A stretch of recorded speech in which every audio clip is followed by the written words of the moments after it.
आपकी अदालत में अगला एपिसोड। आपकी अदालत में भारतीय जनता पार्टी के अध्यक्ष जेपी नड्डा पर इल्जाम है कि ये विरोधी दलों को डराते हैं। नड्डा जी, राहुल गांधी हर रोज कहते हैं, राहुल गांधी भारत जोड़ो यात्रा निकाल रहे हैं, सफल हो गई, आप डर गए और आप उनको डरा रहे हैं कोरोना आ जाएगा, यात्रा रोक दो। नहीं, ऐसा कुछ नहीं है, इस तरीके की बात नहीं है। कोरोना के नॉर्म्स को फॉलो करना चाहिए, सब लोगों ने फॉलो किया, उनको भी फॉलो करना चाहिए। लेकिन हम किसी को डराते हैं या हम उनसे डर जाते हैं, ऐसा कुछ नहीं है। बिल्कुल वो आराम से अपनी यात्रा जो उन्होंने इतनी लंबी यात्रा की है, अच्छी बात है। वो कह रहे हैं कि भारत को नजदीक से देखने का मौका तो मिला। नहीं, वो जो आपने नफरत फैलाई है उसको मिटाने के लिए निकले हैं वो। देखिए, मैं फिर कहूंगा कि आपके शब्दों में जितनी नफरत है उसके बारे में मैं चर्चा क्या करूं। जेएनयू में नारे लगे, अफजल हम शर्मिंदा हैं, तेरे कातिल जिंदा हैं। अब ये अफजल कौन था? अफजल पार्लियामेंट अटैक का मास्टरमाइंड था, उसको फांसी की सजा हुई। तो अफजल हम शर्मिंदा है, तेरे कातिल जिंदा है, मतलब कातिल कौन हो गया? सुप्रीम कोर्ट का जज हो गया। कातिल कौन हो गया? प्रणब मुखर्जी हो गए, जो उस समय भारत के राष्ट्रपति थे, जिन्होंने फांसी की सजा को सही ठहराया था। तो ये तो कातिल हो गए। अब Rahul Gandhi next day JNU जाते हैं और वहां नारे क्या लगते हैं? भारत होंगे टुकड़े टुकड़े इंशाअल्लाह इंशाअल्लाह, ये नारे लगते हैं। इसके साथ आप खड़े होते हो, आपके साथ एक व्यक्ति वहीं से जेएनयू का ही प्रोडक्ट, जो उस समय जो इस केस में भी जुड़ा था, वो आपके साथ यात्रा में चलता है। ये जोड़ो यात्रा है या तोड़ो यात्रा है? ये लोग भारत को जोड़ेंगे, ये लोग भारत को जोड़ेंगे। आज दिन तक उन्होंने माफी नहीं मांगी कि आज भी बोल देना कि yes I did not know, और ये हम गलत आदमियों का साथ ले रहे थे, हम इसके लिए माफी मांगते हैं। देश से माफी मांगनी चाहिए, लेकिन ये जोड़ो यात्रा नहीं है, ये तोड़ो यात्रा है। वो कह रहे हैं सारी गलतियां पिछले 8 साल में मोदी जी ने की हैं, मैं तो मोहब्बत की दुकान खोलने निकला हूं। मोहब्बत कभी भी किसी दुकान से नहीं मिलती है। मोहब्बत एक एटीट्यूड है, मोहब्बत एक सोच है, और वह सोच हम रखते हैं, सबका साथ, सबका विकास, सबका विश्वास, सबका प्रयास। ये हमारा मंत्र है जिसको हम लेकर, इसलिए मोहब्बत तो हम कर रहे हैं सबसे, सबको साथ लेकर के तो हम चले हैं। नड्डा जी, वो कहते हैं कि जब भी कोई चुनाव आता है तो आप सबके पीछे ईडी और सीबीआई छोड़ देते हैं। ईडी सीबीआई वाले कहते हैं कि हम प्रबंध करते हैं, आप चिंता मत करिए।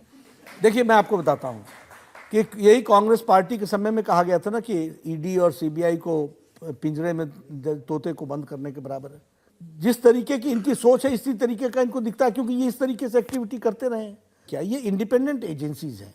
ये इंडिपेंडेंट एजेंसीज काम कर रहे हैं। हाँ, एक बात जरूर है कि अब इलेक्शन तो हमेशा ही लगे रहते हैं, तो क्या सीबीआई और ईडी अपना काम बंद कर दें? वो तो काम करते ही रहेंगे। लेकिन आप बताइए कि अगर सीबीआई ने कोई केस किया, अगर ईडी ने कोई केस किया, तो उस केस में कोर्ट से इनको राहत क्यों नहीं मिलती है? ये कोर्ट में क्यों नहीं जाते हैं? अब आप ऐसा नहीं कहिएगा रजत जी कि कोर्ट भी हम मैनेज करते हैं। ये कोर्ट से इनको राहत क्यों नहीं मिल रही है? आखिर मैं तो नहीं कहता, लेकिन सोनिया गांधी भी कहती हैं, पार्लियामेंट में कहा। हाँ, मैं वही कह रहा हूं कि ये लोग इस तरीके की बातचीत करते हैं। आखिर दोनों मां और बेटे दोनों बेल पर है कि नहीं नेशनल हेराल्ड के केस में? नेशनल हेराल्ड के केस में बेसिक चीजों में प्राइमा फेसी केस बनता है कि नहीं बनता है? केस चल रहा है कि नहीं चल रहा है? आखिर आप देखिए, अगर चुनाव के दौरान में ही एक इत्र का व्यापारी कन्नौज में पकड़ाता है और उस वहां क्या क्या निकलता है आपके ध्यान में है, तो ईडी और सीबीआई काम ना करें। उसी तरीके से अगर वेस्ट बंगाल में किसी एक मंत्री के नजदीकी के पास क्या क्या निकलता है, वो भी आपने देख लिया। उसी तरीके से आप देखिएगा अन्य जगहों पर भी, झारखंड में एक ऑफिसर के घर से क्या क्या, लेडी ऑफिसर के घर से क्या क्या निकला, ये भी आपने देखा। तो आखिर कोई भ्रष्टाचार करेगा और सिर्फ इसलिए कि चुनाव लगे हुए हैं इसलिए हम वहां पर हाथ नहीं डालेंगे, ऐसा नहीं होता। जो बेईमानी करेगा, एक्शन स्वायत्त संस्थाएं करेंगी, एक्शन होगा। प्रधानमंत्री मोदी जी ने लाल किले के प्राचीर से कहा है, भ्रष्टाचार मैं नहीं सहूंगा और भ्रष्टाचार नहीं होने दूंगा, इस पर हमारी चोट लगेगी ही लगेगी। इसलिए भ्रष्टाचारी हो तो केस तो बनेगा ही बनेगा। नड्डा जी, और कोई भी केस। उनका कहना है कि जो भ्रष्टाचार के केसेस हैं ये सिर्फ आपको आप देखिए, सत्येंद्र जैन इतने दिनों से जेल में है। क्यों है वो जेल में? क्यों उसकी एप्लीकेशन रिजेक्ट हो रही है? आप निकलने नहीं देते नहीं, उनको हम जेल क्या, से?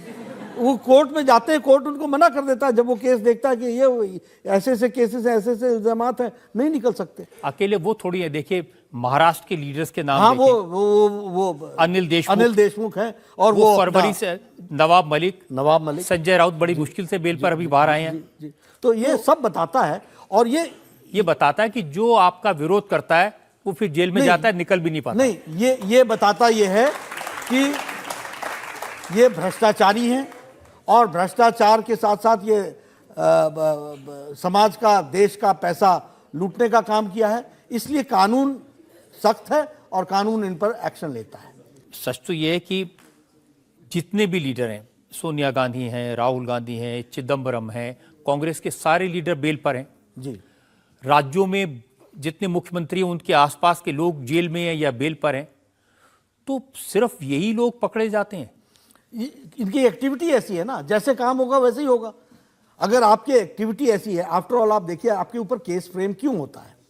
कोई ना कोई आपने अपने मुख्यमंत्री काल में या मंत्री काल में कोई ऐसा काम किया होगा जिसमें आपने अपने डिस्क्रिशन को उपयोग करते हुए भ्रष्टाचार किया होगा, आपने नियमों का उल्लंघन किया होगा, नियमों को आपने तोड़ा होगा, इसलिए वो केसेस बनते हैं।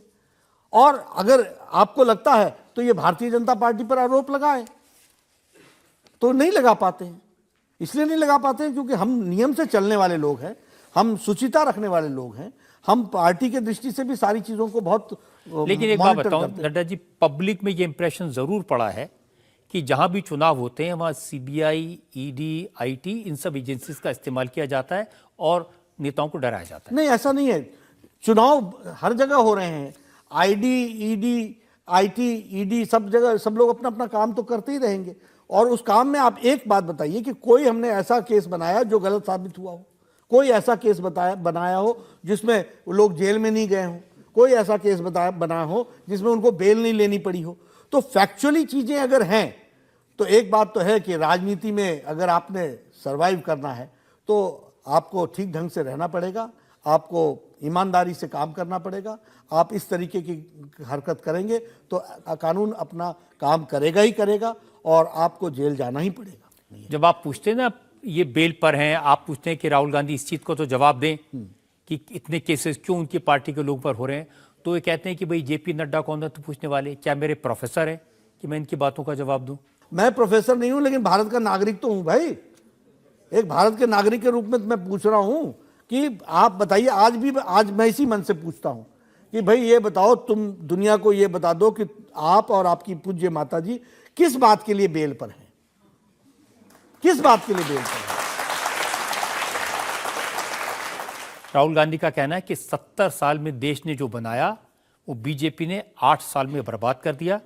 आज 4 लोगों की डिक्टेटरशिप है, 4 लोगों की तानाशाही है देश में, और ये सबको डराते हैं 4 लोग। अब 3 तो मैं समझ गया, मोदी जी, अमित शाह और नड्डा जी, ये चौथा कौन है?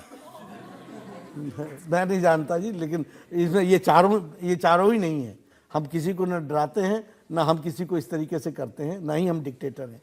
और प्रधानमंत्री मोदी जी तो जितने डेमोक्रेटिकली सारी चीज़ों को देखते हैं, आपने देखा होगा अभी कोरोना की लड़ाई हुई, किस प्रधानमंत्री ने आज दिन तक इतने बार चीफ मिनिस्टर्स को कंसल्ट किया होगा?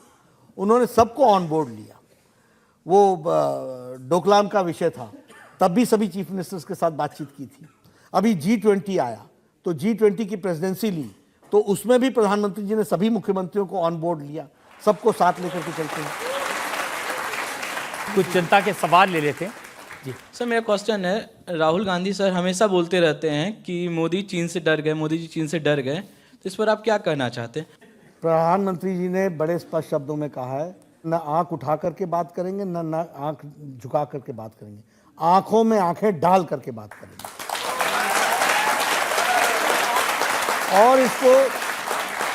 और इसको लेटर और स्पिरिट में प्रधानमंत्री मोदी जी ने इंप्लीमेंट किया है।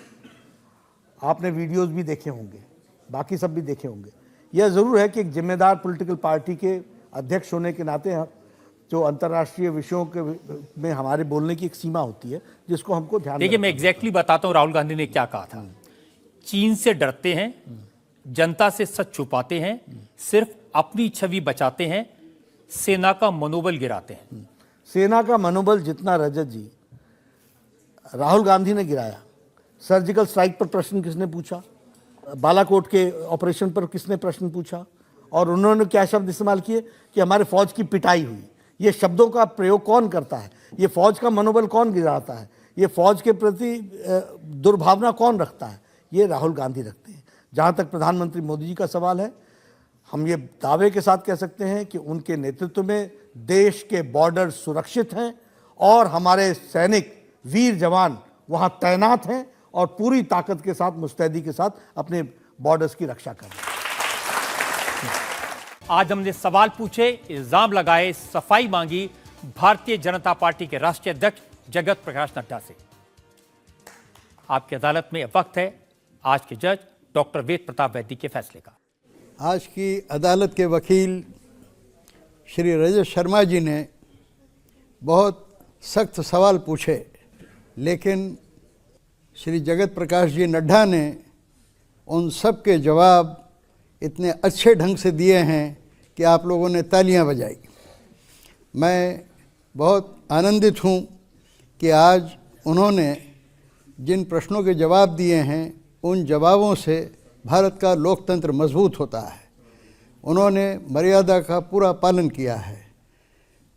जनसंघ से लेकर भाजपा तक के जितने भी अध्यक्ष हुए हैं उन्होंने बहुत ऊंची मर्यादा का पालन किया है।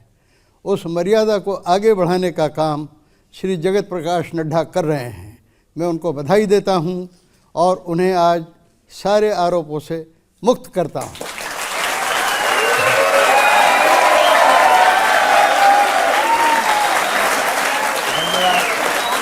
आपका धन्यवाद।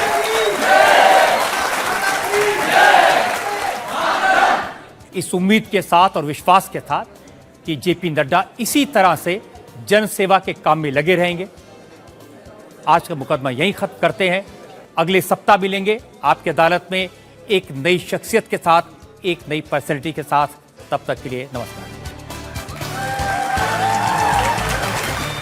इंडिया टीवी हर वक्त हर जगह डाउनलोड करने के लिए सर्च करें India TV news Google play store या ऐप स्टोर पर।